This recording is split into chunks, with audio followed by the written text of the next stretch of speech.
Hello friend, நம்ம இந்த வீடியோவில் என்ன பார்க்க போகிறோம் அப்படின்னு பார்த்தீங்கன்னா, நம்ம ஸ்டேரிங்கை மூவ் பண்ணும்போது பார்த்தீங்கன்னா டக்குன்னு சவுண்டு வரது தான் நீங்கள் இதுக்கு முன்னாடி பதிவில் கேட்டுட்ருப்பீங்க.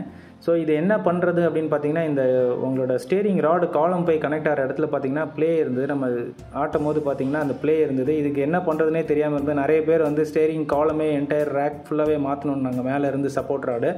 ஸோ இந்த ரெண்டு ஜாயிண்ட்டு கனெக்ட் ஆகுது பார்த்தீங்களா, அது மேலே லூஸாக இருந்ததுனால நம்ம திருப்பமாக டக்குன்னு சவுண்டு கேட்டுச்சு. ஸோ இதுக்காக நம்ம சுதன் ஆட்டோ மோட்டார்ஸ்ன்ற இடத்துக்கு நம்ம போயிருந்தோம். அவங்க ஃபஸ்ட்டு பார்த்துட்டு, இருங்க சார் நீங்கள் ஃப்ரீயாக இருக்கும்போது கொண்டு வாங்கினாங்க. பார்த்துட்டு இந்த இடத்துல வந்து ஒரு வெல்டிங் பண்ணியிருக்காங்க பாருங்கள். ஸோ இது பண்ணதுக்கப்புறம் பார்த்தீங்கன்னா எனக்கு வந்து அந்த ஃபுல் கம்ப்ளீட் ஷேக்கே நின்றுச்சு. ஒவ்வொரு தடவை நம்ம நார்மலாக ரோட்டில் சின்ன ஜர்க்கு இருந்தாலும் உதறும் நம்மளோட ஸ்டேரிங்கு. ஸோ இது கம்ப்ளீட்டாக அரெஸ்ட் ஆகிருந்தது. ஸோ அதனால் மக்களே எப்போவுமே ஒரு சின்ன ஃபிக்ஸுக்கு நம்ம பெருசாக யோசிக்க வேண்டாம். அதுக்கான பதிவு தான் இது. இந்த வீடியோ உங்களுக்கு பிடிச்சிருக்கும்னு நம்புகிறேன். இந்த வீடியோ உங்களுக்கு பிடிச்சிருந்தா லைக் பண்ணுங்கள், ஷேர் பண்ணுங்கள், சப்ஸ்கிரைப் பண்ணுங்கள். மறக்காமல் அப்படியே பெல் ஐக்கனை கிளிக் பண்ணுங்கள். அப்போ தான் நான் போடுற புதிய வீடியோ உங்களை வந்து சேரும். தேங்க்ஸ் ஃபார் வாட்சிங். Have a good day.